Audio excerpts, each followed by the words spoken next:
Human habitation in Spain dates back hundreds of thousands of years. These prehistoric peoples eventually developed into Neolithic farming communities and the distinctive Bronze Age cultures of Iberia. By the dawn of the Iron Age in the first millennium BC, the peninsula was a mosaic of tribes and trading colonies. Indigenous groups included the Iberians along the Mediterranean coast, Celtic peoples in the interior and northwest, the Lusitanians in the west, and the Tartessians in the southwest. At the same time, seafaring civilizations from the eastern Mediterranean had established outposts along the western coastline, particularly Phoenician traders, who founded settlements like Gadir, modern-day Cadiz, as early as the 9th century BC. Greek colonists also arrived during the 7th to 6th centuries BC, establishing settlements of their own at sites such as Empúries in Catalonia. By the 5th to 4th centuries BC, Carthage, a Phoenician successor state in North Africa, extended its influence over southern Iberia, controlling former Phoenician colonies and new bases like Carthago Nova, modern Cartagena. Iberia remained a patchwork of such powers, both native and foreign alike, until the 3rd century BC, when it became a battleground for the two ancient superpowers of the age, Carthage and Rome. During the Second Punic War, fought from 218 to 201 BC, Hannibal Barca famously marched from Spain across the Alps against Rome, but ultimately the Romans defeated Carthage and expelled the Carthaginians from Iberia by 206 BC.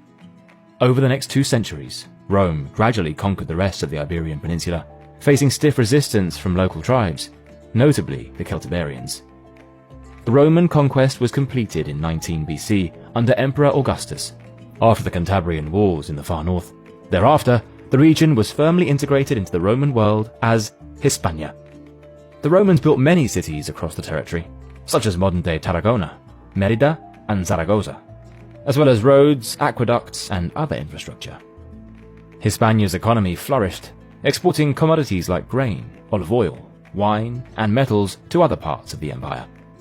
Over time, the local inhabitants adopted the Latin language and Roman customs, becoming increasingly Romanized. Hispania even produced some of Rome's most influential figures, including the philosophers Seneca and Lucan, the poet Martial, and the emperors Trajan and Hadrian. By the late Roman period, the territory of Hispania had been thoroughly Romanized, laying the groundwork for the emergence of early Spanish culture, including the Spanish language, which evolved from the Latin introduced by the Romans, as well as the spread of Christianity, which rapidly became dominant across the region.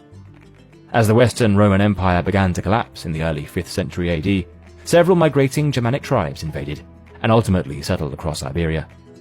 In the early 400s, waves of Vandals, Suebi, and Alans crossed the Pyrenees and seized different regions. The Suebi established a kingdom in Galicia, and the Vandals took control of parts of the south.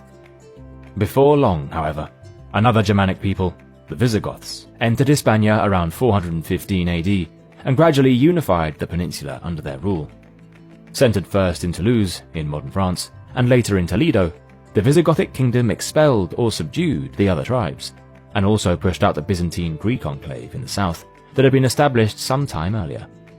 By the late 6th century, the Visigothic kingdom of Toledo governed nearly all of Iberia, lasting for over 2 centuries as a successor Roman state, preserving many of the laws, customs, culture, and religion of the Hispano-Roman population.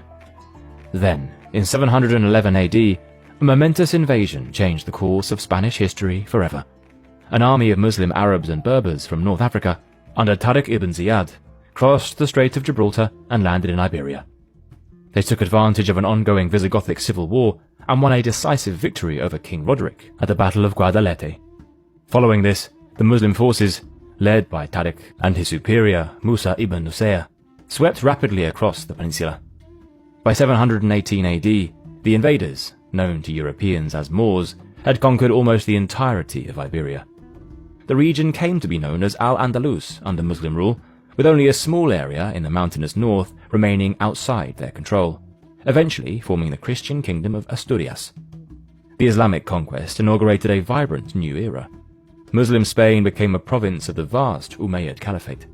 But when that empire fragmented during the Abbasid Revolution in the 8th century, an independent Muslim polity was declared, first as the Emirate of Córdoba under Abd al-Rahman I in 756, and later as the Caliphate of Córdoba under Abd al-Rahman III in 929.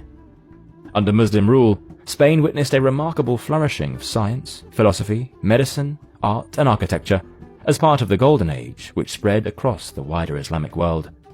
There was also a significantly higher degree of religious tolerance than in many contemporary European kingdoms. While Islam was dominant, Muslim authorities allowed Christians and Jews to practice their faiths in exchange for a tax, leading to a multi-religious society. This period, sometimes called La Convivencia, saw Muslims, Christians, and Jews living in relative peace and producing a rich cultural blend. Great intellectual figures, such as the Muslim polymath